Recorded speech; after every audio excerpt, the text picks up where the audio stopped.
Elles sont parfois livrées à elles-mêmes, confrontées à la loi du silence, et pourtant, elles souffrent dans leur chair. Elles sont près de 200 millions à vivre cette situation dans le monde, et elles essayent de faire entendre leur voix alors qu'on leur indique que c'est une question de culture ou de religion. Certaines acceptent cette situation pour éviter le déshonneur à leur famille. Mesdames, Messieurs, bonsoir. Nous sommes toujours dans le mois de la célébration des droits de la femme. Bienvenue donc dans le débat de société. Ce soir, nous évoquerons un sujet toujours d'actualité autour de cette question, la lutte contre les mutilations génitales féminines. Où en sommes-nous? 4 invités et c'est un format que vous connaissez. Bonsoir, Madame Josiane Bessy. Bonsoir, Madame. Alors, je rappelle que vous êtes directrice du programme national de lutte contre les violences basées sur le genre. Exactement. Au ministère de la Femme, de la Famille et de l'Enfant. Oui, exactement. Merci d'être parmi nous. Je vous en prie. Bonsoir, mon père. Bonsoir, Eliane. Vous êtes curé de la paroisse Ascension à l'aéroport. Tout à fait. Bienvenue, mon père. Merci. Bonsoir, Imam Dosso, Amadou Dosso. Bonsoir, madame. Merci d'être parmi nous. Vous venez au nom de la Fondation Djigui. Effectivement. Madame Sylvia Pata, bonsoir. Bonsoir, Eliane. Alors, vous êtes consultante senior en violences faites aux femmes et aux filles. Oui. Bienvenue à tous les 4 pour ce sujet qui est toujours d'actualité. Et je voudrais indiquer aux téléspectateurs qu'ils pourront réagir et poser des questions en scannant tout à l'heure le code QR qui va s'inscrire et s'afficher au bas de l'écran. Premier arrêt donc de ce débat, l'état des lieux. Comment se présente le fléau en Côte d'Ivoire? Quelles sont les situations que vivent les victimes? Quels chiffres? Et nous retrouvons dans cet élément qui est significatif Ahmed Traoré. Et nous retrouvons également à la caméra Ibrahim Touré et comme reporter Guedro. Selon l'OMS, Organisation mondiale de la santé, en Afrique, 91,5 millions de femmes et de filles de plus de 9 ans vivent actuellement avec les conséquences des mutilations génitales féminines. En Côte d'Ivoire, malgré les efforts du gouvernement, la forme la plus pratiquée est l'excision, dont 36,7% de femmes sont victimes avec 10% de filles de moins de 14 ans. Dans la zone d'Abidjan et à l'intérieur du pays, nous avons des activités de sensibilisation, des activités d'information également. Nos différentes activités de sensibilisation, nous les menons soit dans des établissements, dans des milieux de santé, donc urbains. Partout où nous pouvons en tout cas passer l'information, nous menons des activités de sensibilisation. Et nous ne le faisons pas seulement avec des femmes, nous faisons également des activités de sensibilisation en regroupant des hommes, de petits garçons, de jeunes filles et des femmes également, pour que le message soit entendu, qu'il soit perçu, en vue de réduire au maximum ces violences basées sur le genre qui sont plus dirigées à l'encontre des femmes. Sur 6040 cas de violences basées sur le genre enregistrés en 2021, 26 cas de mutilations génitales féminines sont signalés, soit 0,42%. Entre 2020 et 2021, les cas de mutilations génitales féminines prises en charge sont passés du simple au double, soit de 13 à 26. Les mutilations génitales féminines sont considérées comme les préalables au mariage. Or, vous savez que dans nos sociétés traditionnelles, la femme dépend de l'homme du point de vue économique. Donc, pour pouvoir se marier, la femme est donc obligée de pratiquer les mutilations génitales féminines. Le phénomène est difficilement maîtrisable. C'est-à-dire que ceux qui s'adonnent à cette pratique, ceux qui excisent, ça dépend des communautés. Dans certaines communautés, on a les anciens qui sont généralement constitués de femmes. Majoritairement, ce sont les femmes. Il y a les guérisseurs, il y a des accoucheuses, il y a des exciseuses, des phytothérapeutes. Et même, il y a des professionnels de la santé. Les femmes ayant subi ces atteintes porteront malheureusement ce lourd fardeau toute leur vie, avec tous les risques que cela comporte pour leur santé, leur fécondité et leur productivité. Malgré les dispositions prises par le gouvernement interdisant la pratique de l'excision, ce fléau se poursuit encore dans de nombreuses régions du pays. Alors, mon père, imam, Madame Apata, Madame Bessy, ce fléau se poursuit en dépit de ce que le gouvernement fait ou enclenché. Et vous-même, quelles sont donc vos réactions après cet élément que nous rapportent Ahmed Traoré, Guedro et Ibrahim Touré? Madame Bessi. Je vous dis que c'est malheureux. Et la pratique de la mutilation génitale constitue pour nous un grand défi pour ce temps moderne où nous sommes passés de 1998 de 45% à aujourd'hui à 36%. C'est vrai qu'on estime qu'il y a un pas qui est fait, mais le pas est très lent. Le pas est très lent, donc ça veut dire qu'on a aujourd'hui encore une femme sur 3 qui est mutilée en Côte d'Ivoire. Et ça, c'est des choses qui sont inadmissibles pour notre époque. Mon père, que vous inspire cet élément que nous avons suivi ensemble? De la tristesse, de la désolation, de la douleur, de la souffrance, parce que l'Église est proche des personnes qui souffrent. Et je pense que plus que des personnes, c'est une société qui souffre à s'organiser de cette façon ou à pratiquer des choses qui sont inacceptables aujourd'hui, même d'ailleurs par le passé. Parce que tout ce qui fait mal doit être banni de la société. Et c'est le combat de l'Église, sensibiliser, orienter, éduquer, parce que aussi nous pensons que certains font ces pratiques par ignorance, parce que la tradition a été transmise. Mais la tradition, c'est un choix de valeur. Il faut changer quand c'est pas bon. Imam, alors je voudrais avoir votre avis justement sur cet élément que nous avons suivi ensemble. Alors, généralement, quand je regarde ce genre d'image, oui, je me pose la question, comment est-ce qu'on peut se convaincre de ce que la destruction soit un bonheur d'une personne? Ça, c'est la question que je me pose. Parce qu'on ampute quelque chose d'une personne qu'on ne pourra jamais reconstituer. Même si on essaie de faire aujourd'hui des chirurgies de reconstitution, mais il faut dire que ce qui a été enlevé ne peut pas être remplacé. Voilà. Et voir que ce sont les femmes même qui le font, alors qu'elles savent les conséquences de cela, c'est encore frappant. Parce qu'on ne va jamais voir des hommes qui excisent. Mais ce sont des femmes qui excisent. Et c'est elles encore qui revendiquent. Ce sont des femmes qui quittent au village pour venir ramasser les petites filles de leurs sœurs, etc., dans leur maison pour aller les faire. Donc sur la base de la conviction de ce que la douleur ou bien la destruction qu'on apporte à une personne peut être son bonheur. Et ça, vraiment, je pense que c'est déplorable. Il y a lieu de conjuguer les efforts pour faire comprendre aux gens que quand quelque chose se détruit, ça ne fait pas le bonheur. Au contraire, vous exposez la personne à encore plus de dangers à l'avenir. Madame Apata, vous êtes Oui. donc, je disais, vous êtes juriste et activiste également en toutes ces questions de violation des droits de l'homme et également les VBG et les mutilations génitales féminines. Un commentaire sur ce que nous venons de voir ensemble. Alors, on va juste, à la suite de tous les propos qui ont été donnés, il faut retenir que l'excision, les mutilations génitales féminines, c'est vraiment une atteinte grave à l'intégrité physique et morale. Et quand on parle d'atteinte avec toutes les séquelles que ça peut donner à une personne, et pour aller un peu dans le sens, pour essayer de rebondir un peu sur ce que l'imam a dit, c'est vrai que ce sont les femmes qui perpètrent ces pratiques-là, mais il faut le dire qu'elles le font pour les hommes. C'est parce qu'elles sont dans une communauté où on a imposé que si vous voulez avoir le statut de femme et que vous devez être marié, vous êtes obligé, voilà, de vous conformer aux règles de la société. C'est quoi, quelle est leur posture? Elles sont, quand vous le dites, c'est une contrainte, c'est un choix. Comment vous définissez cela? On ne peut pas dire que c'est... Moi, je pense que ces femmes-là sont également victimes de la société. Parce qu'elles sont nées dans un environnement où elles ont grandi avec ces valeurs-là. C'est ce qu'on leur a inculqué. Et on leur a fait comprendre que pour pouvoir marier les petites filles, il faut naturellement qu'elles soient excisées. Et quand vous avez des hommes qui disent que quand une femme n'est pas excisée, je ne peux pas aller avec elle, alors elles sont obligées de se conformer à la société.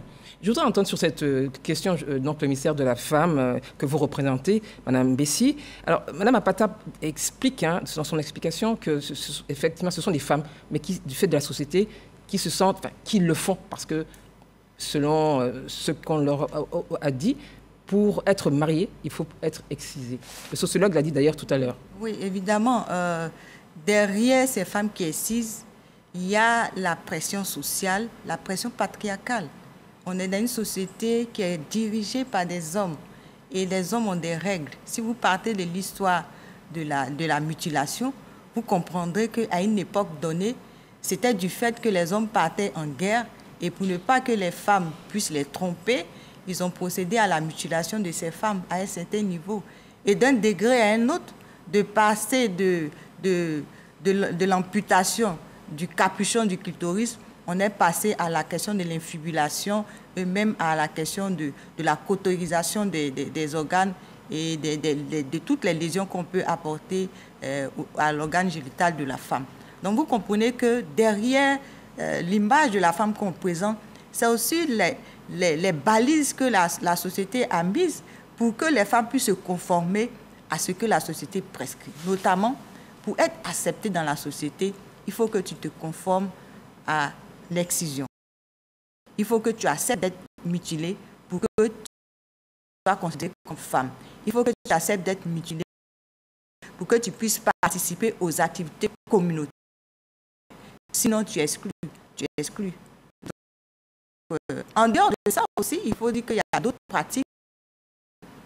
Il y a d'autres pratiques. Je prends l'exemple simple. On a fait une étude socio-anthropologique sur la persistance des mutilations génitales féminines et des mariages précoces. Tenez-vous bien que la question du mysticisme intervient également dans la pratique des mutilations génitales féminines. Comment ça? Vous pouvez nous expliquer? Très simple.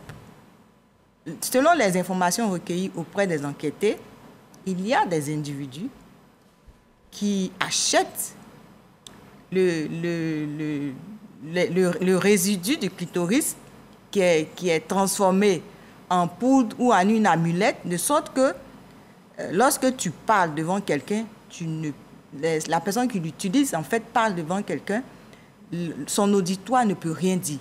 Et ça, c'est le fruit de vos enquêtes? C'est le fait de nos enquêtes. On a des témoignages dans le document d'enquête qui nous dit... Donc, la question du mysticisme aussi impacte la société. Et vous connaissez l'Africain. Combien de fois il est attaché à tout ce qui est spirituel? Est-ce que ça, c'est spirituel? Moi, on a deux religieux avec nous. Alors, Imam, est-ce que ce qu'explique Mme Bessi peut être pris comme quelque chose de spirituel? Alors, d'abord, qu'est-ce que le spirituel? Il faut l'expliquer. Oui. Parce que la religion en tant que telle, c'est une promesse que Dieu a faite à Adam quand il lui a dit que le Satan t'a certes troublé ici, quand tu iras sur la terre, je t'enverrai quelque chose qui va te guider. Alors, la religion répond à deux objectifs.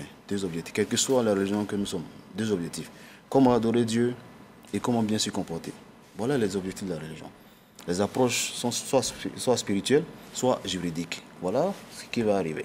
Alors donc quand on regarde l'excision, la mutilation, on ne voit pas dans laquelle des catégories cela peut se trouver. Ce n'est ni un élément d'adoration de Dieu, encore moins un élément de bon comportement.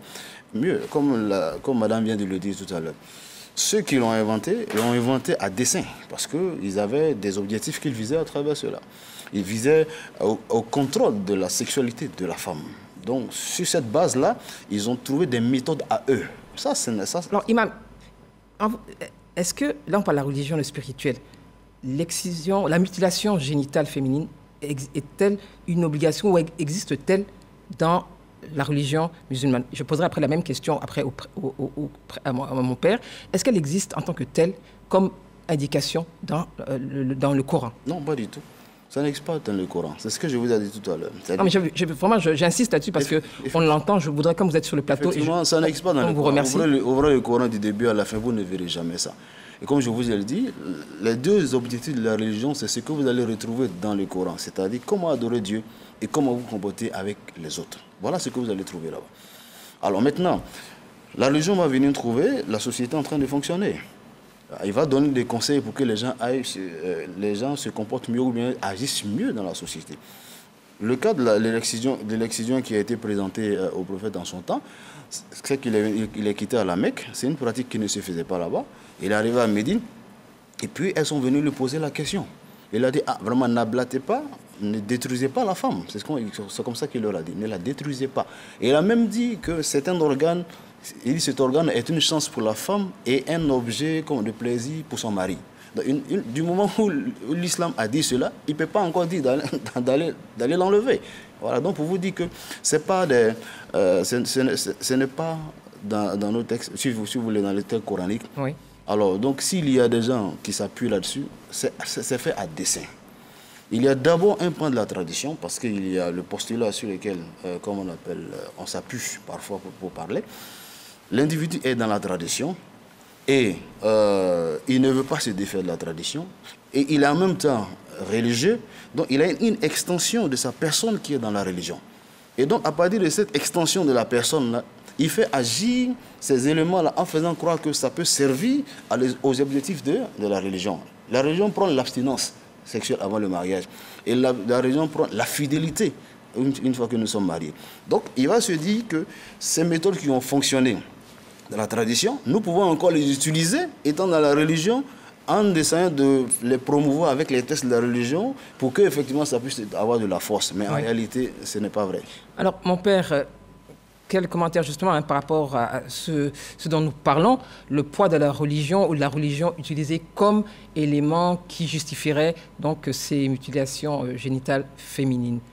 Vous êtes... Alors, si on prend la spiritualité comme tout ce qui est dans la sphère de l'au-delà, c'est-à-dire qui nous dépasse physiquement parlant, alors on a écouté et madame a parlé de mysticisme.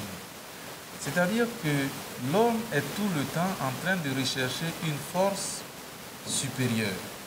Et cette force supérieure, il la cherche en se disant qu'il y a des êtres supérieurs qui peuvent la lui donner. Donc, il va retrouver cette force par des pratiques mystiques. C'est des pratiques qui utilisent des éléments de la vie, mais qui sont introduites dans la sphère qui dépasse l'ordinaire de la vie. Il pense que par cette poudre à base de morceaux de chair, mais pas de n'importe quelle chair, il va pouvoir trouver l'énergie ou la force ou la puissance ou la domination qu'il recherche. Mais ça n'a rien de spirituel. L'excision existait avant la religion chrétienne, avant l'islam, des milliers d'années, des centaines de milliers d'années avant, dans la zone des pharaons, c'est-à-dire en Égypte ancienne, il y a des traces d'excision qui ont existé historiquement parlant. Donc ça n'a rien à voir avec que ce soit l'islam ou avec la religion chrétienne. Mais comme je comprends bien ce que l'imam dit, on utilise parfois des pratiques barbares en les introduisant dans une couverture spirituelle à des fins inavouées. Très bien. Alors, Sylvie Apata, je vais vous demander, parce qu'on va faire comme un état des lieux, hein. C'est vrai que là, on a planté des décors par rapport à ce qu'on entend. Le 6 février de chaque année, Madame Bessi, Madame Apata, mon père et imam, le 6 février de chaque année, donc depuis 2012, ça marque la célébration de la journée internationale de tolérance zéro à l'égard des mutilations génitales féminines. C'est une célébration, mais aujourd'hui, où la Côte d'Ivoire se trouve? À quel niveau? Madame Bessi. À quel niveau? Je veux comprendre. À quel niveau par rapport à la situation? La situation aujourd'hui des mutilations génitales féminines. Donc, je vous ai donné les chiffres tout à l'heure. Je vous ai dit que nous étions en 98 à 45%. Oui. Le taux de mutilation nationale. Aujourd'hui, nous sommes à 36,7% de taux de mutilation génitale en Côte d'Ivoire, dont 10,4% sur les jeunes filles de 0 à 14 ans. Mais il y a des disparités au niveau national. Au niveau national, vous prenez le nord-ouest, vous êtes à 75%. Vous prenez le nord, vous êtes à 73%. Oui. Vous prenez l'ouest, vous êtes à 62%. Quelle explication vous donnez? Même à Abidjan, nous sommes à 24%, autour de 24%. Quelle explication vous donnez? Par rapport au taux important dans ces zones-là, cette disparité, il faut d'abord le justifier par rapport à la culture. Comme on a dit, la pratique des mutilations génitales féminines, elle est d'abord culturelle. L'identification de l'être par rapport à sa culture. Je suis d'une culture donnée, à l'ouest par exemple, ça fait partie des processus d'initiation de la femme. Au nord également. Il y a également le fait que la Côte d'Ivoire est frontalière à d'autres pays qui pratiquent. Notamment, vous prenez les pays frontaliers comme le Mali, le Burkina, où les taux sont au-delà de 80%. Donc, il y a une influence? Oui, il y a la transfrontalité, le mouvement de population d'une zone à une autre fait que les taux vont forcément grimper. Et vous savez que la Côte d'Ivoire est un pays d'accueil. Donc, forcément, les pratiques, on importe les pratiques qu'on a chez nous dans le pays d'accueil.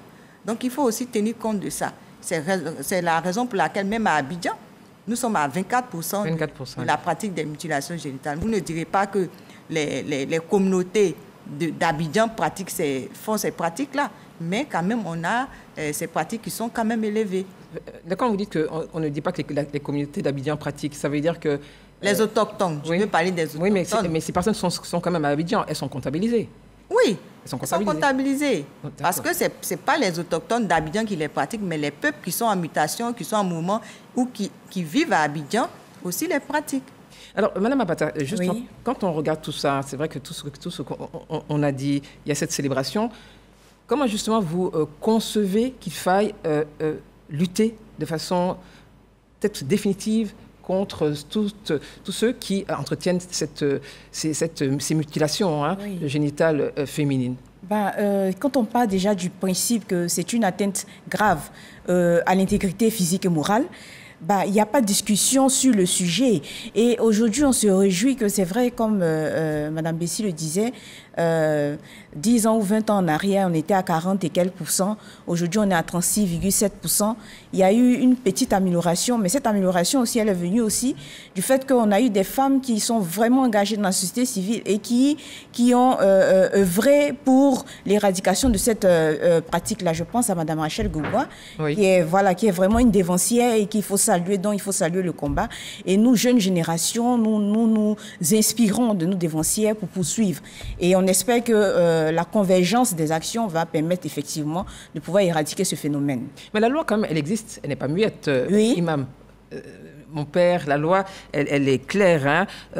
Pour quiconque commet une mutilation génitale est puni d'un emprisonnement d'1 à 5 ans et d'une amende de 360 000 à 2 millions. Vous me corrigerez le cas échéant. Alors, est-ce que vous pensez que c'est dissuasif, Imam? Alors, je pense que... comme on dit, le droit est le produit de la société. Lorsqu'on émet des lois, il y a deux choses. Soit on arrive, comme on l'applique parce que ça vient, c'est une volonté commune, soit on arrive effectivement à l'imposer. Donc je pense qu'il faut que nous arrivions à faire une sensibilisation et surtout une bonne diffusion des lois qui existent. Non seulement il faut faire une bonne diffusion, mais il faut expliquer aux gens l'intérêt même de la chose. Parce que lorsque les gens n'ont pas compris l'intérêt de quelque chose, ils contournent par tous les moyens. Alors, aujourd'hui, il faut mettre tout le monde à contribution. Il ne faudrait pas que ce soit vu comme les actions de ONG isolées qui viennent contre des pratiques ancestrales et qui font la valeur et l'identité, comme on l'appelle, des peuples. Et quand on voit ça comme ça, on voit même l'ONG comme une menace. On ne voit pas l'ONG comme une solution au problème, aux solutions au problème qui est posé. On ne voit pas l'ONG comme ça. Alors moi, je pense qu'il faut que ça, l'État le prenne à bras le corps. C'est-à-dire quoi? Les élus, les députés sont les représentants de la population à l'Assemblée. Quand on prend ce sont eux qui prennent la loi. Alors donc les maires, eux, ils sont sur le terrain. Donc il faut qu'à la fin de chaque année, le bilan de chaque municipalité, dans le bilan de chaque municipalité, il soit inclus cette question. Alors, en parlant de questions, excusez-moi, Imam, c'est vrai que je l'ai annoncé, vous avez la possibilité donc de poser des questions. Cette émission, elle est interactive. Alors, nous avons 4 questions. Abba Yapi, il posait de Côte d'Ivoire. Il demandait si l'excision était obligatoire. Je pense qu'on va répondre. Mon père, Madame Bessi, Sylvia Pata, Imam, est-ce que l'excision est obligatoire? Il faut poser la question d'abord, est-ce que c'est nécessaire? Bon, donc Abaka Yapi, Imam a répondu à cette question. Mais il était toujours de Côte d'Ivoire qui demande quelle est la procédure pour dénoncer ces pratiques. Sylvia Pata, quelle est la procédure? La procédure pour dénoncer, soit vous allez au commissariat, dans une brigade de commissariat ou dans une brigade de gendarmerie ou dans un commissariat pour dénoncer, pour poser la plainte, ou bien vous saisissez une ONG qui travaille sur la question, ou bien vous saisissez aussi la ligne verte du ministère, la 1308. 1308, hein? Oui, exactement. 1308. Vous pouvez saisir les services sociaux de base qui sont dans toutes les régions de Côte d'Ivoire. Oui. Voilà, les centres sociaux, les complexes socio-éducatifs qui sont des services qui interviennent dans la réponse à la violence basée sur le genre, y compris les mutilations génitales féminines. Vous pouvez aussi nous saisir à travers notre ligne verte qui est la 1308, où nous pouvons intervenir en interpellant la gendarmerie, le procureur et le préfet de région pour qu'on intervienne. Ouais. Est-ce que ça marche? Avant que je ne pose la question à Agnès, est-ce que ça marche? On a un exemple très palpable. Oui. Dans la région de Dabakala, l'année dernière, on a pu faire annuler 160 cas de mutilation génitale féminine. 164. Oui. Et qu'est-ce qu'il a devenu des exciseuses ou des familles? Comment ça s'est passé? Elles ont été arrêtées. Tout simplement? Oui, elles ont été arrêtées et traduites devant les juridictions. Mais au moins, on a préservé la vie de ces filles. 164 filles. Oui, oui. Alors, Imam, est-ce qu'il vous arrive que des personnes, en tout cas ou des jeunes filles ou des femmes, hein, viennent donc à la Fondation Djigui pour demander de l'aide? Écoutez, il y a... C'est bon, ça, j'ai pris quand même la peine de demander la permission. Il y a un cas où le monsieur, il a 4 épouses. 4 épouses. Oui. Figurez-vous que les 3 premières épouses ne fonctionnent pas sexuellement. J'allais vous poser une question. Elles sont excisées, ouais. Si ce n'est pas indiscret? Oui. La mutilation les a détruites. Il y a une seule épouse qui fonctionne. Et donc, il ne veut pas les libérer pour qu'elles ne soient pas exposées. Donc, il les conserve. Donc, et quand c'était avant qu'il ne prenne la 4e épouse, mais il a effectivement exigé qu'elle ne soit pas excisée. Mais les autres femmes, quand c'était leur tour, elles pleuraient la nuit avant de le recevoir. Donc c'était toute une douleur. Mais pour dire que ce n'est pas quelque chose pour arranger la femme. Ce n'est pas quelque chose pour l'arranger. On la détruit, on détruit toute sa vie. Et regardez ces femmes-là, par exemple. 3 femmes. Alors donc pour dire qu'il y a beaucoup de cas comme ça. Il y a des cas où la Fondation Djigui a pris en charge pour faire des réparations chirurgicales, pour qu'elle puisse avoir une vie normale, une vie sexuelle normale. Alors donc, pour vous dire que la question est très grave, il faut que les parents prennent conscience de la dangerosité de la chose. Il ne faut pas qu'ils pensent seulement à la conservation ou à l'identité culturelle, mais il faut savoir que c'est de l'atrocité et c'est de la destruction qu'ils apportent à la vie de leurs enfants. Alors, merci, Imam. Alors, mon père, à votre niveau, est-ce que vous avez déjà reçu des femmes qu'on voulait exciser, qui demandaient peut-être votre secours ou un soutien quelconque? Alors, il faut dire que c'est des confrères des prêtres comme moi, oui, qui sont dans les zones impactées par cette pratique, qui les mettent en règle par rapport aux progressions vis-à-vis des sacrements. Par exemple, une femme qui est exciseuse reconnue ne peut pas accéder au baptême. Qu'est-ce qu'elle doit faire alors dans ces conditions si elle le veut? Elle doit arrêter. Une femme qui pratique cette façon de faire ne peut pas accéder au baptême parce qu'elle pratique quelque chose qui est mauvais, condamné, et c'est le moyen que nous avons pour sensibiliser ces personnes-là.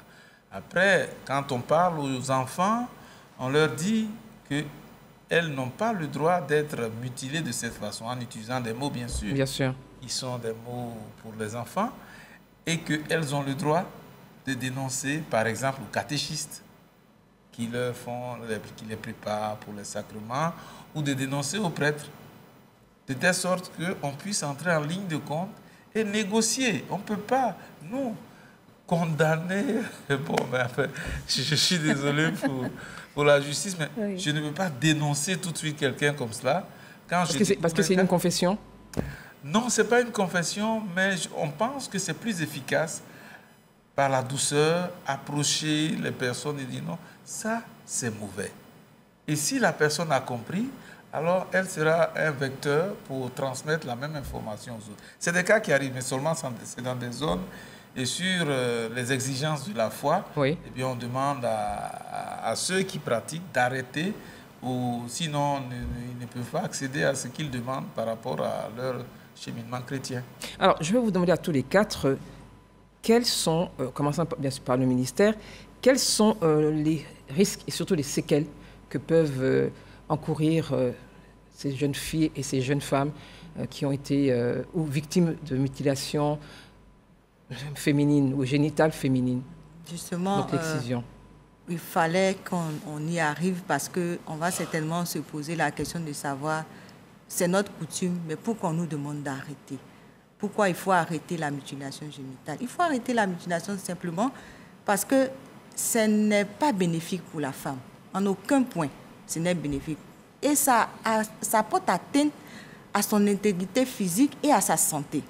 Vous prenez une femme, lorsqu'elle est mutilée, pour l'accouchement, ça serait un problème parce qu'elle ne pourra pas avoir le périnée, le muscle au niveau sexuel qui lui permet de la dilatation pour que l'enfant sorte. Donc, la dilatation ne pourra pas se faire, elle va passer par la césarienne obligatoirement. Lors des rapports sexuels, elle aura des difficultés. En plus, lorsqu'on est mutilé, on peut avoir des kéloïdes, c'est-à-dire la peau qui pousse au niveau de l'organe génital externe de la femme et qui est disgracieux. Et par rapport à ça, elle peut être refoulée par son homme. Donc, il y a toutes ces conséquences-là, même la stérilité. En plus de cela, il faut ajouter la question de la fistule obstétricale. Oui. Lorsqu'on est mutilé et qu'on a un accouchement long, il se trouve que la femme est confrontée à la fistule obstétricale où on trouve et les selles et les urines qui passent ensemble. Et ces femmes-là sont généralement marginalisées dans la communauté. Mais pour toutes ces raisons, il y a lieu d'arrêter, simplement. Alors, vous évoquez ces raisons, mais pourquoi alors... C'est vrai qu'on on a parlé tout à l'heure, on a donné quelques raisons, mais hormis ce dont a parlé Mme Bessy, quelles autres séquelles peuvent donc toucher ces personnes qui ont été excisées? Au niveau psychologique, c'est vraiment qu'on est impacté à vie. Et c'est pour ça que dans la prise en charge, le volet émotionnel est très important. C'est vrai qu'il y a des efforts qui ont été faits en ce sens-là, mais il faut aller plus loin. Il faut vraiment que les psychologues soient vraiment mis à profit pour qu'on arrive vraiment à la guérison émotionnelle. Parce qu'une fois qu'on est guéri émotionnellement, la chirurgie réparatrice, elle joue son rôle. Mais quand on n'est pas guéri émotionnellement, même si on a reconstitué le membre, voilà, on ne se sent pas parce qu'il y a quelque chose qu'on a perdu en soi. Donc, je pense qu'au-delà de ça, il faut vraiment que l'aspect psychologique soit mis à profit. Alors, et même à la Fondation Djigui, justement, quand on a passé cette étape, parce que je sais que vous faites beaucoup de sensibilisation, comment on accompagne ces femmes, le cas échéant, pour qu'elles retrouvent confiance en elles et psychologiquement, quel est l'accompagnement de la Fondation Djigui lorsque vous êtes confronté à ces situations? Non, comme elle a dit tout à l'heure, c'est ce qu'il faut, c'est-à-dire que parler à la personne, parce que l'être humain se construit par la parole. C'est vrai qu'émotionnellement, la personne peut être détruite, mais en lui parlant et lui permettant d'avoir confiance en elle-même, je crois qu'elle reprend de nouveau la vie. Elle essaie d'orienter sa vie autrement, même si de l'autre côté, ça peut ne pas marcher, mais elle essaie quand même de trouver, de se donner une autre raison de vivre. Et ça, c'est très important. Donc, c'est ce qu'on fait. On essaie de ça. À côté de ça, on essaie de faire des renforcements des capacités. N'est-ce pas? Dans quel domaine? En formant des imams, oui, des guides religieux et des chefs traditionnels, des femmes, afin que la sensibilisation puisse être, n'est-ce pas, accrue et que nous arrivions à un résultat beaucoup plus optimum. Alors, mon père, à ce niveau... C'est vrai que vous n'êtes pas directement confronté à cela, même si dans certaines zones, parce qu'il y avait une question d'un internaute qui me disait, Abaka Yapi, qui me disait pourquoi c'est toujours à l'ouest du pays que nous voyons cela. Alors, qu'est-ce qu'on lui répond? Pourquoi c'est toujours à l'ouest? Il a ciblé une zone, pourquoi c'est toujours à l'ouest que l'on retrouve ces mutilations génitales féminines? En regardant les statistiques, ce n'est pas seulement à l'ouest. Il y en a aussi au sud, comme a dit Mme Bessy. Tout dépend de la constitution culturelle de cette population-là. On peut être très traditionnel, oui, très peu traditionnel, et très moderne ou moitié moderne, moitié traditionnel. Donc, quand on dit à l'ouest, c'est des zones parfois très éloignées, des zones urbanisées, on pourrait dire. Et donc, l'éducation, combien de filles sont envoyées à l'école dans ces zones-là? On retrouve ces mêmes problèmes-là. Alors, je pense qu'il faut travailler à éduquer massivement les femmes et les filles. Aujourd'hui, on a ce problème. Mais est-ce qu'on ne peut pas renforcer l'éducation des filles pour que demain... Est-ce qu'il n'y a que les filles? Oui, puisque les exciseuses, c'est des filles. Oui, mais c'est des femmes qui étaient des filles. Demain, les filles, dans 10 ans, dans 20 ans, peut-être que si elles sont préparées, eh bien, cette pratique-là va disparaître. Et les jeunes garçons, en grandissant, est-ce que vous ne pensez pas qu'il faille aussi leur parler? Parce que si demain, il y a des femmes qui sont excisées, vous allez peut-être me dire le contraire ou confirmer. Il y a des femmes qui sont excisées, qui n'ont pas été durant leur jeunesse. Alors, est-ce qu'on ne doit pas également, c'est une question, accompagner aussi le jeune garçon pour lui expliquer que l'excision n'est pas un bien fondé, mon père? L'imam a dit tout à l'heure, je ne sais pas si tout le monde a suivi, que toutes ces pratiques par les femmes sont faites sous la caution des hommes. Il y a par derrière des hommes qui, du fait de leur responsabilité au niveau de la société, décident les choses, décident les valeurs de la culture, décident les valeurs de la société, et puis il y a celles qui viennent l'appliquer. Donc je pense que vous avez totalement raison, il faut aussi éduquer les jeunes gens, les garçons, à prendre conscience que c'est une mauvaise pratique. Nous allons passer donc au second sujet. C'est sous-thème, alors la problématique. Pourquoi le phénomène a-t-il la peau dure? Nous allons donc suivre ensemble et écouter des membres de la société civile, des religieux, c'est vrai qu'il y en a sur ce plateau, mais nous allons en retrouver tout à l'heure, des acteurs de la lutte, des exciseuses, des chefs de communauté. Ahmed Traoré, Guedro et Ibrahim Touré nous proposent ceci. Des religieux musulmans et chrétiens, ainsi que les chefs des communautés, s'engagent résolument dans la lutte contre les mutilations génitales féminines. Ils appellent à des actions concrètes de tous pour l'abandon de ces pratiques. Nous croyons que dans nos villages, il est possible que l'autorité sous-préfectorale peut agir sur ce phénomène en organisant des tournées comme ils ont l'habitude de le faire, spécialement pour parler de ce problème, parce que c'est un fléau. Et les sous-préfets qui vont dans les villages, s'ils disent aux populations, nous savons que vous faites ceci, mais si vous continuez, on va vous arrêter, parce que la loi l'interdit. C'est notre mission de faire respecter la loi. Aussi, ils accentuent la lutte pour l'abandon total de ces mutilations en Côte d'Ivoire. Ce, par une sensibilisation accrue de leurs différentes communautés.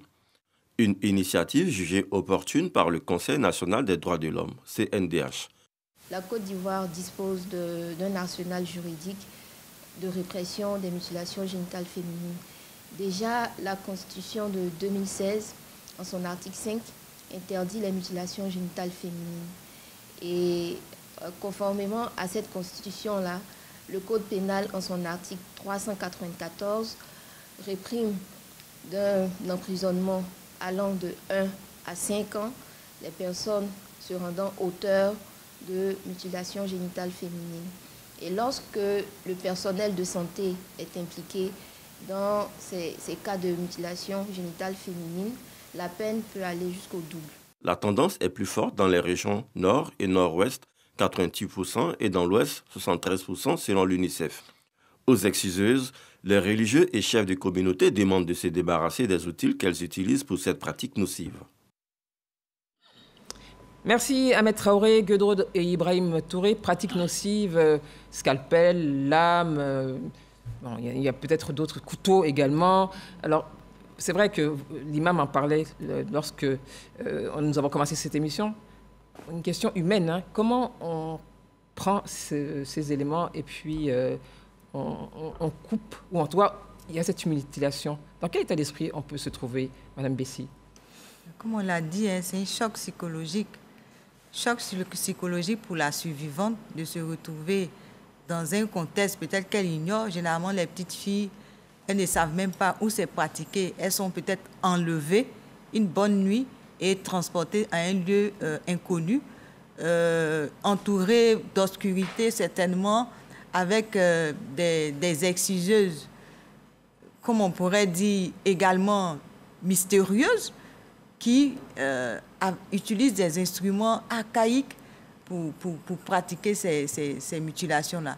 Même encore, on pourrait dire qu'on utilise une lame, parce qu'avant on disait, quand on partage la même lame ou le même instrument, il y a la transmission du VIH, certes, et l'astuce qu'elles ont trouvée, c'est de pouvoir avoir une lame pour chaque excisé.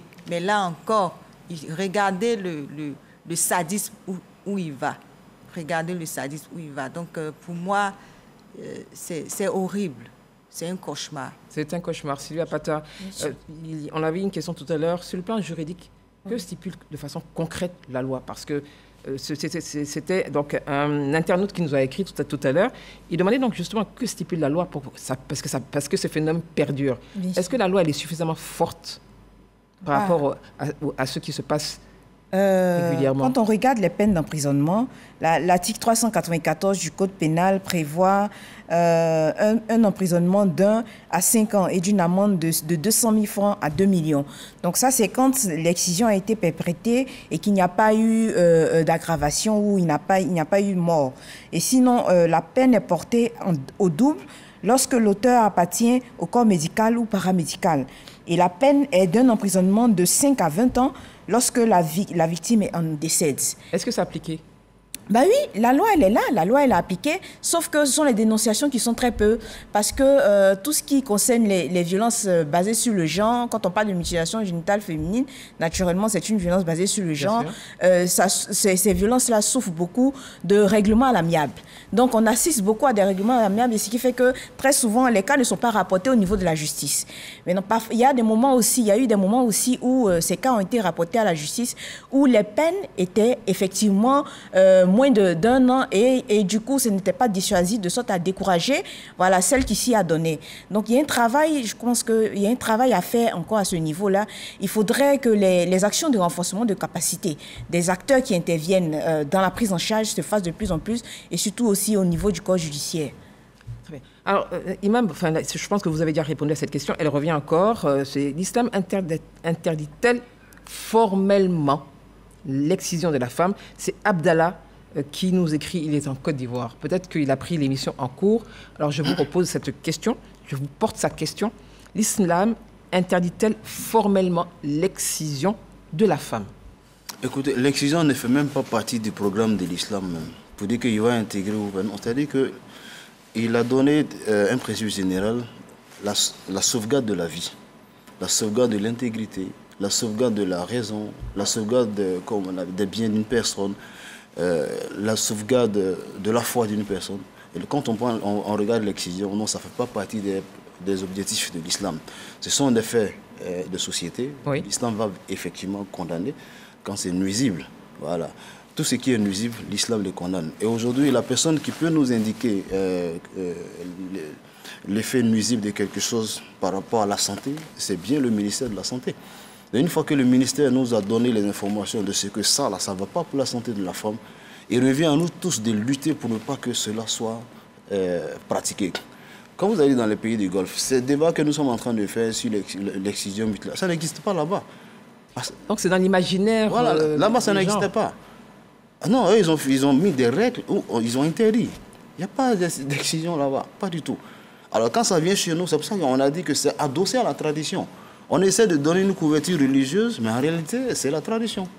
Parce que c'est le traditionnaliste qui est garant de sa tradition et en même temps musulman. Donc il fait une extension de sa personne au niveau de l'islam ou bien au niveau du christianisme, quel que soit. Et puis il donne sa personne en tant que garant et donne une certaine caution à la chose. Mais en réalité, ouvrir le Coran du début à la fin, ça n'existe pas. Voilà. Donc, et tant que ça va dans la nuisance de la femme, nous ne pouvons pas l'accepter. Et là, tout à l'heure, je vous donne un exemple. Oui. Voilà des femmes qui sont mariées et puis qui n'arrivent même pas à avoir de relations sexuelles avec leur mari. Heureusement, le monsieur, par la bonté, il a discuté avec elle, il a dit non, elles vont rester parce qu'elle ne veut pas se faire humilier ailleurs. Alors, est-ce que vous voyez? Donc, est-ce que c'est comme ça qu'en faisant la promotion du mariage, c'est comme ça qu'on arrive à faire la promotion du mariage? Non, pas du tout. Ce qui peut être un obstacle au mariage doit être levé. Et l'excision est aujourd'hui un obstacle. L'excision est un obstacle au mariage. Voilà, a été décriée par le ministère de la Santé, dont nous devons tous lutter pour l'éradiquer. Alors, moi, j'ai une question justement, parce que vous parliez justement il ne faut pas qu'il y ait ce déshonneur. En fait, donc, cette personne a gardé ses femmes à la maison. Des jeunes filles sont excisées, d'autres ne le sont pas. Et est-ce qu'il vous est arrivé d'avoir, Sylvie et vous-même, peut-être l'imam et les prêtres, des jeunes filles qui se sont faites elles-mêmes, elles demandent à être excisées parce qu'elles sont sujettes à des railleries par d'autres? Comment on gère cela? Des filles qui ont l'intention, oui. Mais qui sont allées jusqu'à l'excision, non. Parce que à travers les causeries, débats entre jeunes filles, voyez la pression sociale. On revient toujours à la question de la pression sociale. Vous êtes dans un environnement où on vous dit que tu n'es pas femme. Quand tu es dans une culture, on te dit que tu n'es pas femme. Ce n'est pas parce que tu n'as pas les attributs de la femme, mais parce que tu n'as pas osé passer sur le couteau, on estime que tu n'es pas femme. Et à partir du moment où on estime que tu n'es pas femme, tu ne peux pas participer à la vie communautaire. Lors des funérailles, on te chasse, on te traite d'un garçon. On te dit que parce que tu n'es pas excisé, tu es sale. Donc c'est une insulte. Il y a des propos, il y a des mots tels qu'ils sont traduits, sont des insultes à l'endroit de la personne qui ne se fait pas exciser. Ce ne sont pas des violences également? Ce sont des violences psychologiques. Et donc la pression des pères est tellement forte que pour se sentir intégré dans la communauté, tu te dis, bon, moi je vais préférer me faire exciser. Et en dehors de ça aussi, il y a le regard. Tu veux te marier en Afrique, quand tu n'es pas marié, on trouve que tu n'es pas une femme non plus. Donc pour te marier, tu te dis, bon, comme je veux me marier, je vais aller me faire exciser, sinon je n'ai pas de mari. Non, c'est volontaire. Justement, c'est pour ça qu'il faut revenir sur la question de l'éducation. L'éducation de nos jeunes, que ce soit hommes ou garçons, pensée positive. Est-ce que je ne suis pas femme si je ne suis pas excisée? Je suis une femme, tout comme une autre. Les femmes qui n'ont pas été excisées en Côte d'Ivoire, est-ce qu'elles ne sont pas épanouies? Est-ce que ce n'est pas aussi un sujet tabou? Parce que c'est vrai que là, on en parle sur ce plateau, Imam. Est-ce que ce n'est pas aussi, mon père, Sylvia, Apata, est-ce que ce n'est pas un sujet tabou aussi dans certaines communautés et même dans la vie de tous les jours, l'excision? Ouais, tout à l'heure, il y a une question, il y a quelque chose qu'elle a dit tout à l'heure qui est important, c'est-à-dire que ce senti de la communauté, parce que même au niveau de l'accouchement, lorsqu'on sentait que la femme n'est pas excisée, parfois on la laisse. Parce qu'on dit qu'elle n'est pas pure, on ne peut pas la toucher. Alors donc les femmes, elles, il y a quels que soient les risques qui pourraient arriver. Oui, quels que soient les risques.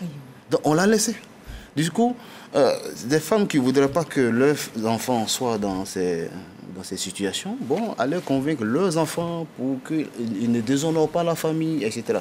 Donc parfois, c'est la mère même qui vient faire la pression. Et les filles qui sont aujourd'hui épargnées de l'excision, ce sont des filles qui ont été protégées par leur mère. C'est-à-dire que des personnes qui ont pris des positions courageuses pour dire mes enfants ne passeront pas par cette voie. Et des maris qui ont suivi également. Ça aussi, ça c'est très important. Ah oui, des maris. Quand ça arrive, est-ce que ces hommes qui suivent donc, les femmes dans la communauté, est-ce qu'ils ne font pas eux-mêmes l'objet de railleries parce qu'on va se dire que la femme les domine? Est-ce que dans la communauté, on comprend cela, on accepte cela? Mais écoutez, il y a un sacrifice en tout. Hein.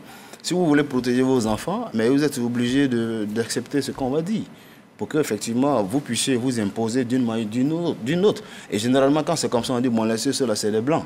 C'est comme ça qu'on les qualifie, laissez ceux-là, c'est des blancs. Mais acceptez qu'on vous qualifie de blancs. Voilà. Donc, il y a d'autres moyens pour pouvoir s'intégrer encore dans la société. Mais en tout état de cause, il faut qu'on sache votre fermeté vis-à-vis de cette question.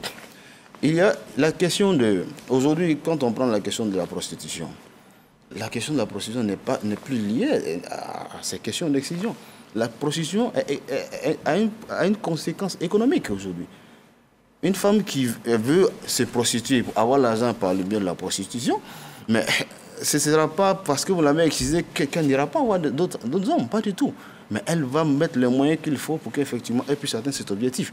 Donc il faut que les gens comprennent qu'avec l'évolution aujourd'hui des temps, les enfants ne sont plus dans la même mentalité que les enfants d'hier. Non, aujourd'hui, avec l'ouverture des médias, même les plus ignorants aujourd'hui, qui vont sur les réseaux sociaux, apprennent quelque chose.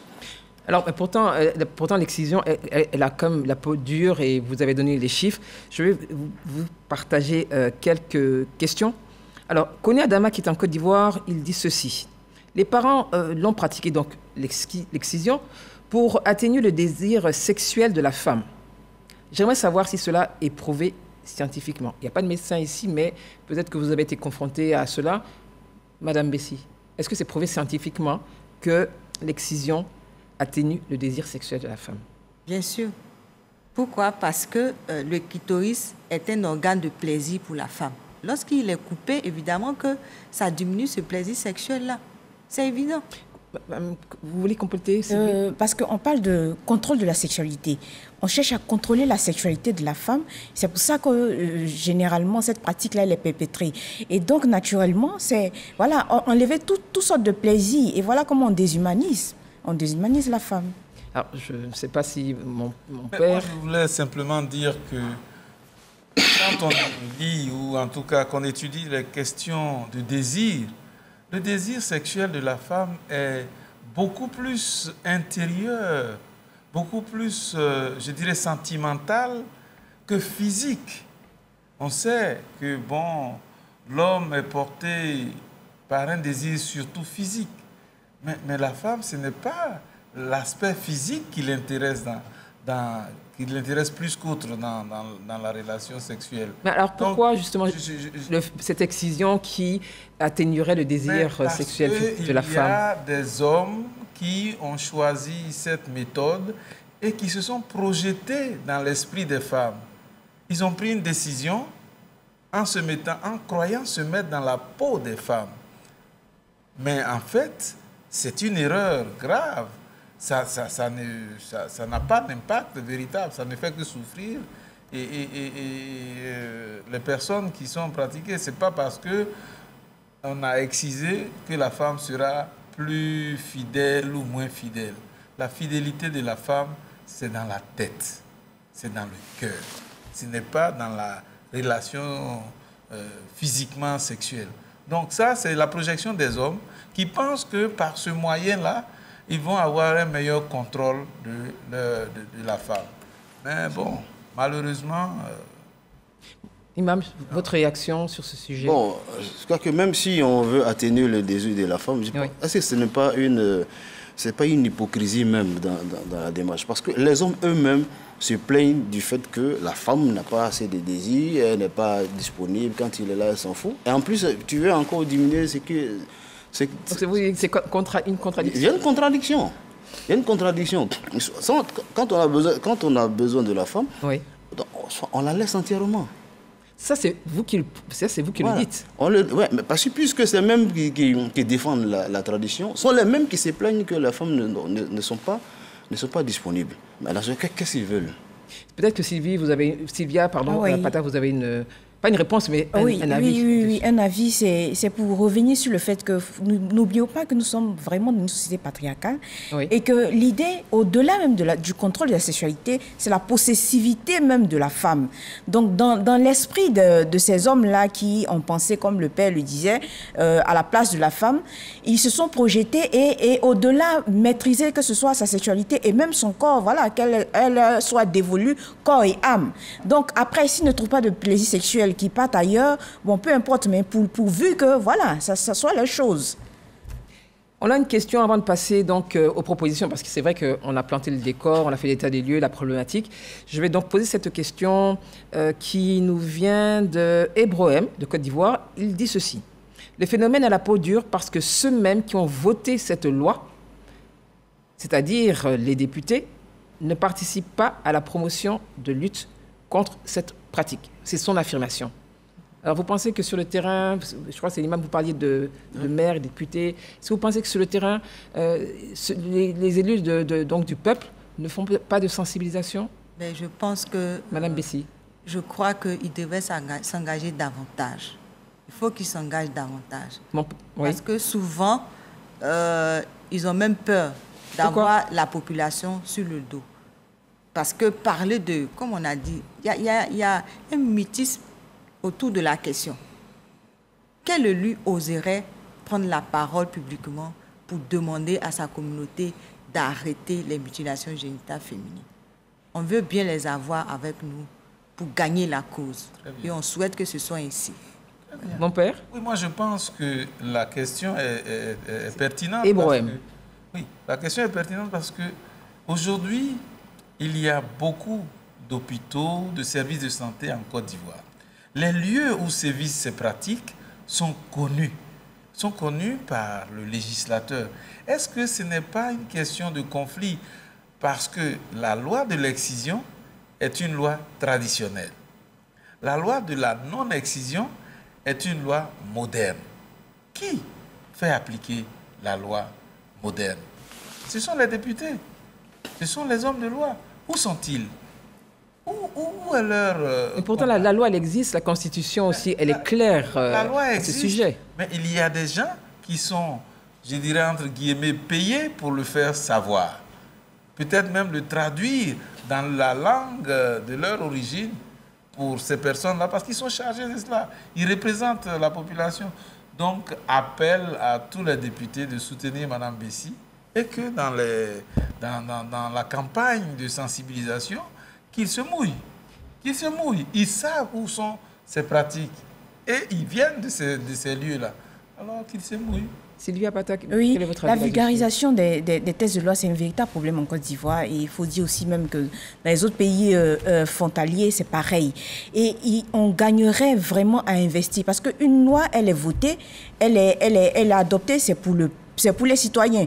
Si les citoyens n'ont pas connaissance de la loi, comment ils l'appliquent et comment ils savent à quoi ils sont exposés quand naturellement ils enfreignent. Donc on gagnerait à accentuer les efforts sur la vulgarisation des textes de loi. Alors, est-ce que vous êtes tous les quatre sur ce plateau? Est-ce que la vulgarisation, enfin, on est peut-être 5, hein, mais si vous êtes invités sur ce plateau pour débattre, est-ce que la vulgarisation ne doit pas également passer par la société civile, vous-même le ministère de la Femme, vous êtes donc d'une église et l'imam donc à la fondation. Est-ce que la vulgarisation ne doit pas partir aussi de vous, si tant est que, effectivement, au niveau de comme le dit Ibrahim, si d'aventure, certains ne jouent pas leur rôle. Bien sûr, si aujourd'hui vous constatez toutes ces évolutions, hein, c'est parce que vous avez derrière une société civile qui a beaucoup œuvré pour faire connaître les textes de loi, pour sensibiliser et continuer les actions.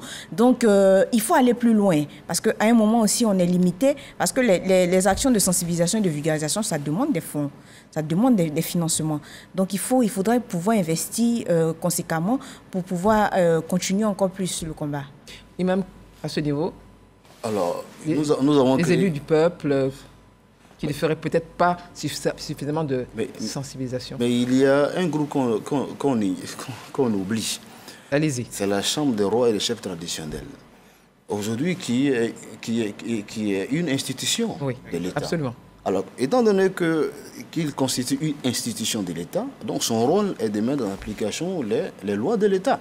Mais il faudra peut-être que les associer à la lutte, leur donner de la formation nécessaire afin que, par la magie qu'ils voudraient ou qu'ils pourraient, de transmettre cela à leur population, parce que ce sont eux qui sont les garants de la tradition. Si la tradition est encore têtue, ce sont eux qui sont les garants. Alors donc, il faut les appeler, il faut parler avec eux, il faut leur demander quels sont les compromis, comme on appelle, qu'il y a lieu de faire, quelles sont les concessions qu'il y a lieu de faire, qu'est-ce qu'il faut faire.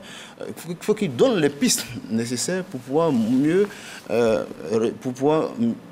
qui permettraient de réussir cette sensibilisation. Voilà. Donc, je crois que eux, là, il ne faut pas les oublier. On ne les oublie pas. Et lorsqu'on fait le bilan des municipalités, on doit prendre cela aussi en compte pour savoir dans votre zone, il y a tel aspect, quelle a été votre action dans ce domaine. Ça aussi, il ne faut pas que les bilans soient seulement matériels.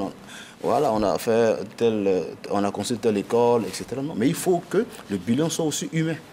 Voilà, soit humanitaire. Votre intervention nous permet donc d'aller directement dans la troisième partie, le troisième sous-thème. Quelles sont les solutions ? Dans ce micro-trottoir réalisé par Ahmed Traoré Guedro et Ibrahim Touré, nous écoutons des propositions d'Ivoiriens et nous revenons sur ce plateau. Je ne suis pas d'accord avec ça. D'abord même, je pensais qu'on n'en parlait plus, que c'était dans les temps anciens. Je ne savais pas que jusqu'à présent, on parlait encore de mutilation génitale. La mutilation génitale est mauvaise pour la femme. Parce que d'abord, même au plan physique, ça peut lui créer certaines maladies. Voilà.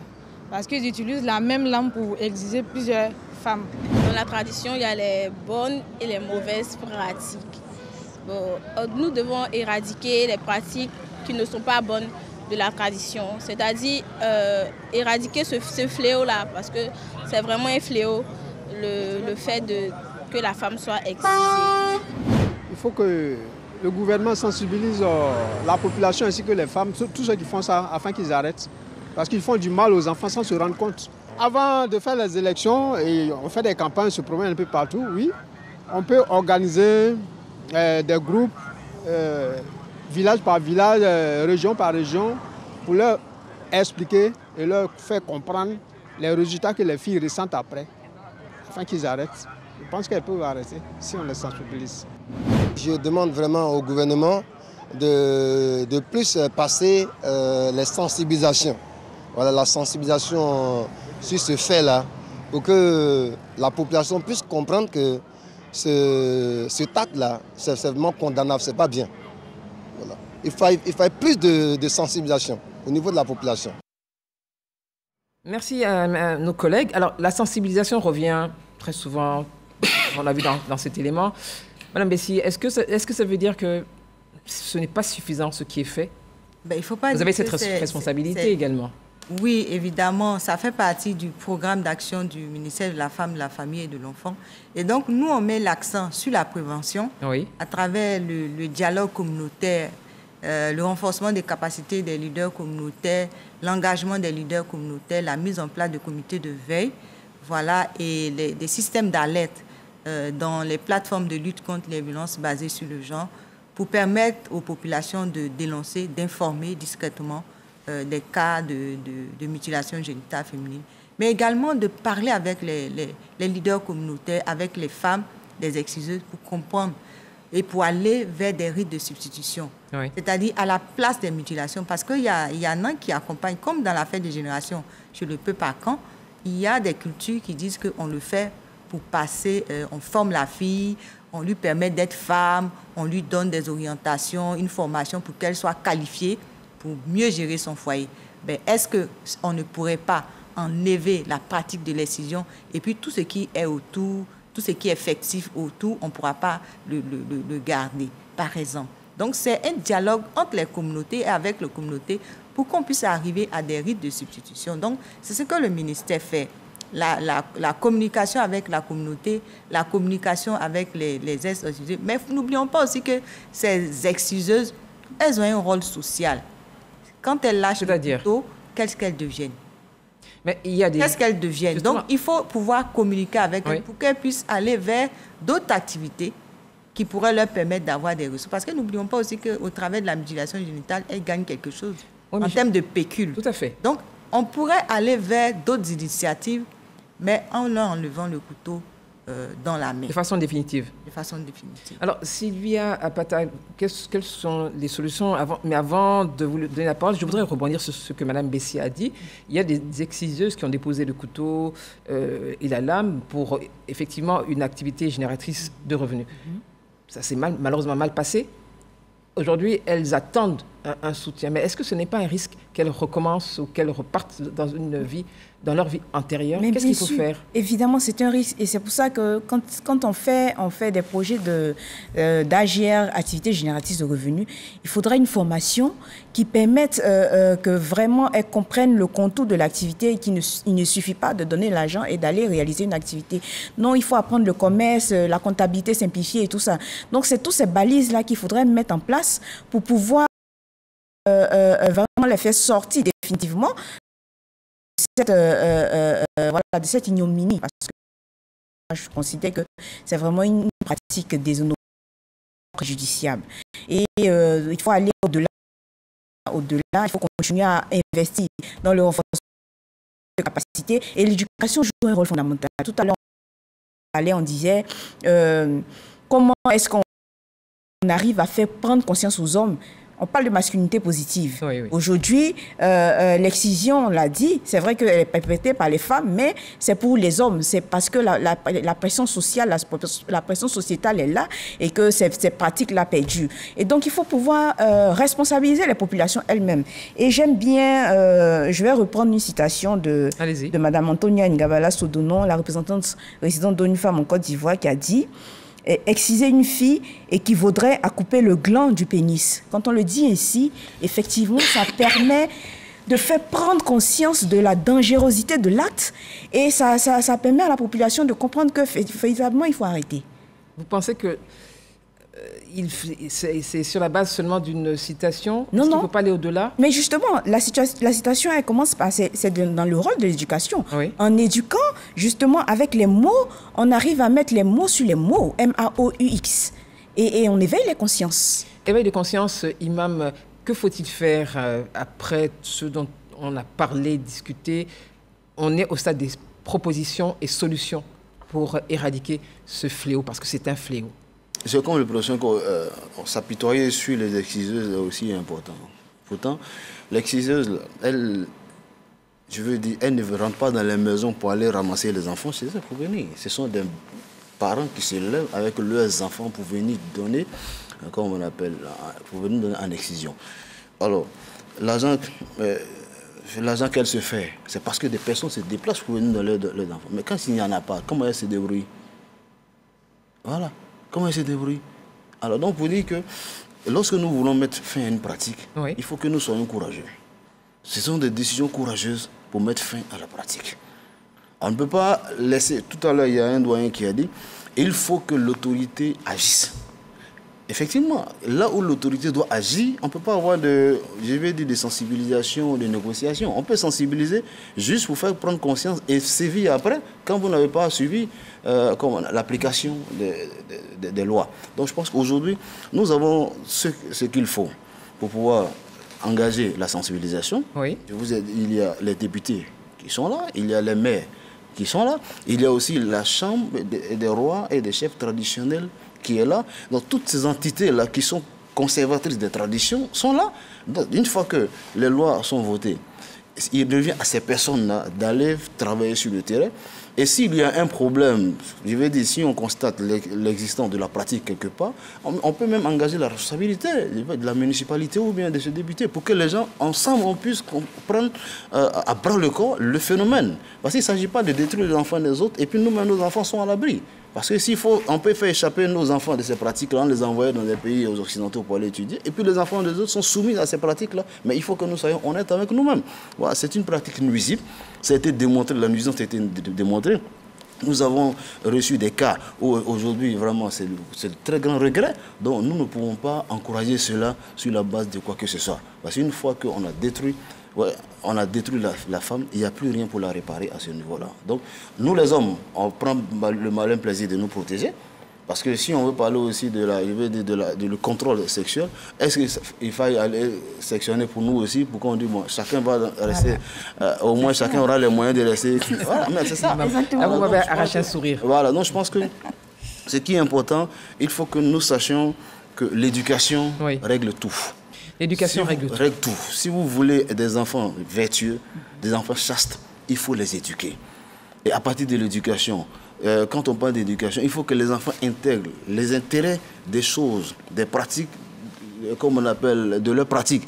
Et en fonction de ça, ils sauront comment se préserver, comment attendre, comment évoluer, comment accepter ce que la religion dit, comment on appelle se débarrasser de ce qui est nuisible. Ça, c'est plus important. L'éducation est la voie la mieux indiquée. Mon père, l'éducation est la voie la plus indiquée. La mieux indiquée. Moi, je souscris à tout ce qui a été proposé. Je voudrais aussi ajouter que les femmes excisées qui souffrent aujourd'hui puissent se mettre dans la danse. Peut-être que ça va faire honte, mais au moins ça va permettre de sauver des jeunes filles pour demain. Parce que moi-même, si je souffre la question, je dois prendre de la force pour dénoncer cela avec mon témoignage. Et je serai beaucoup plus crédible. C'est ce que le pape aime dire. Le pape dit, aujourd'hui, on n'a plus besoin de discours, on a besoin de témoins. Et une femme excisée serait sur ce plateau, je pense qu'on l'écouterait plus fortement que moi. Donc, appel à ces femmes qui malheureusement sont dans cette situation de se mobiliser pour les filles de demain. Pour rebondir sur ce que vous dites, elle doit peut-être nous suivre. Hein. L'une d'entre elles aurait dû être sur ce plateau aujourd'hui, Ami Traoré, qui a été excisée. Et elle aurait bien voulu être là, mais elle a eu un petit accident. C'est pour cela que, effectivement, elle n'est pas là et nous la saluons pour son courage. Alors, parlons justement de dénonciation. Dans mes recherches en préparant cette émission, certains activistes m'ont fait remonter cette information selon lesquelles ces personnes seraient menacées parfois lorsqu'elles font de la sensibilisation, lorsqu'elles accompagnent des personnes qui sont excisées. Bref, dans leurs activités, il y a de la menace ou vraiment, on essaie de leur faire peur. Alors, je ne sais pas, Sylvia Pata, vous avez entendu parler de cela? Bien sûr, bien sûr. Et pourquoi? Malheureusement, on est dans une société où parfois les gens ne comprennent pas réellement le sens des combats. Et qu'ils pensent que quand vous portez une cause, peut-être que vous allez à l'encontre des autorités. Donc, il y a vraiment une communication qu'il y a à faire à ce niveau-là. Mais j'aimerais profiter de cette occasion-là pour revenir, pour rappeler qu'en Côte d'Ivoire, on a la loi numéro 2014-388 du 20 juin 2014 relative à la promotion et à la protection des défenseurs des droits de l'homme. Qu'est-ce qu'on appelle un défenseur des droits de l'homme ou une défenseur des droits de l'homme? Ce sont ces personnes-là qui travaillent dans la société civile, qui portent des causes et qui sont engagées. Et donc, c'est le moment aussi de saluer l'action du ministère de la Justice et des droits de l'homme et également du Conseil national des droits de l'homme à la personne de Mme Namisata Sangaré, qui vraiment se porte, n'hésite pas à accorder cette protection-là aux défenseurs. Et c'est une occasion en même temps d'interpeller pour dire qu'il y a des actes qui ne sont pas, qui ne peuvent pas être tolérés. Et il faut qu'on revienne au bon sens. Au bon sens. Madame Bessie, est-ce qu'il vous est arrivé d'avoir des personnes qui sont venues vers vous ou qui ont interpellé via des plateformes parce qu'elles seraient menacées? Oui, évidemment, hein, on a des alertes. Lorsqu'on reçoit des alertes, par la suite, la communauté cherche à savoir qui a informé le ministère. Et donc, il y a des menaces. Souvent dit, on va faire sortir le masque. Vous voyez la pression? On va faire sortir le masque pour dénoncer, pour dénoncer celui qui a informé le ministère de la Femme, qui a informé le ministère. Vous voyez? Donc, les gens ne se sentent plus en sécurité par moment. Et quand c'est comme ça, nous, on informe le préfet ou le sous-préfet de la localité ou le préfet de région pour que des actions soient menées avec la communauté. Et donc, on communique avec la communauté pour leur faire comprendre qu'il n'est pas de leur intérêt de couvrir les auteurs de ces différents actes parce qu'eux-mêmes, ils sont poursuivis. Quand vous prenez la loi nous dit que les parents et ceux qui ont participé à la pratique de l'excision sont punis. Même ceux qui ont assisté, même les invités sont punis. Même la personne qui était sur la pratique de l'excision est également punie au même titre que la personne qui a pratiqué l'excision. La loi est claire. La loi est claire là-dessus. La loi est claire. Donc, si on se met en complicité avec les auteurs de la pratique de l'excision, en ce moment, on peut être puni. Donc, la communauté n'a aucun intérêt. Donc, c'est sur ça que les autorités nous accompagnent pour sensibiliser, pour leur faire comprendre qu'il n'est pas nécessaire de poursuivre celui qui a dénoncé. Il n'a fait que son travail. Voilà. Son travail citoyen. Son travail citoyen. Alors, on a beaucoup de questions. Imam, mon père, mesdames. Alors, la première question, c'est Brahmavi. Il suit donc, c'est très bien, l'émission sur RT officielle.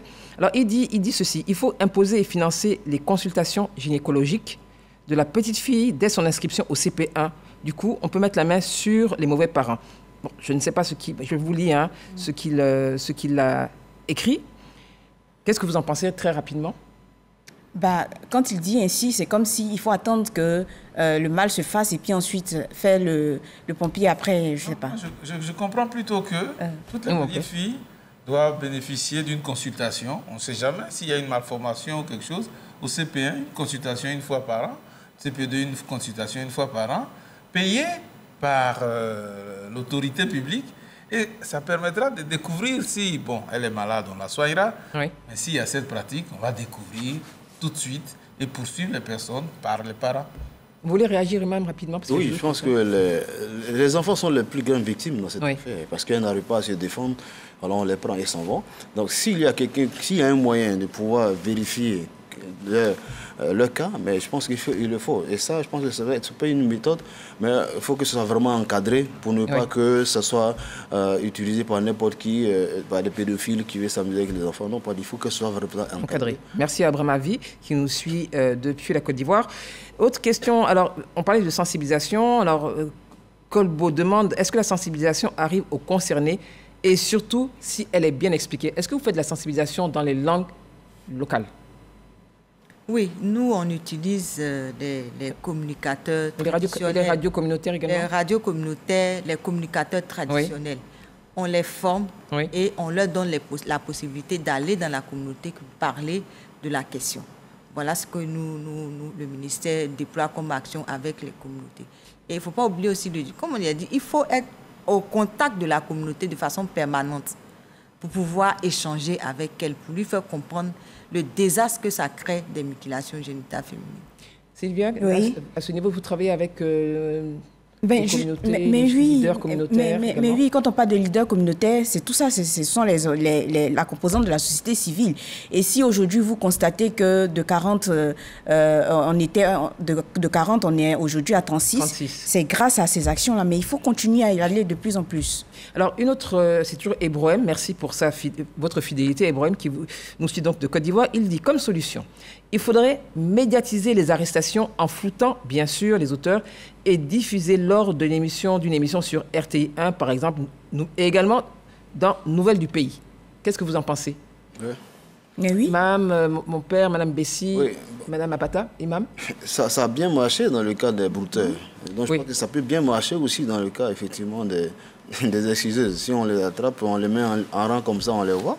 Je crois que ça peut sensibiliser quand même. Mon père, votre avis là-dessus? Je souscris à ce qui est proposé. Oui. Parce que qui veut avoir son visage placardé sur les mauvaises pratiques en Côte d'Ivoire? Même les voleurs, quand on les attrape et qu'on doit les filmer, ils baissent la tête. Donc je pense que si ça peut aider, il faudrait qu'on sensibilise par ce moyen-là. Et si cette personne pense qu'elle fait bien? Alors elle va nous expliquer pourquoi elle fait bien. Madame Bessie, d'accord, ok. On présente ces personnes. C'est l'idéal, enfin, c'est l'idéal de présenter tous les auteurs de violences, quelles qu'elles soient. Oui.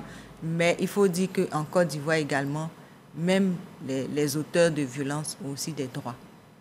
Donc le droit à la préservation de l'identité, malheureusement. Et si on floute? Flouter, oui. On floute le visage, justement. Oui, flouter, oui, c'est possible. Mais à partir du moment où le visage est découvert, on enfreint à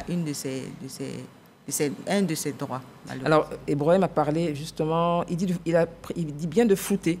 Ebrohem, il a parlé de flouter donc le visage. Oui, c'est possible.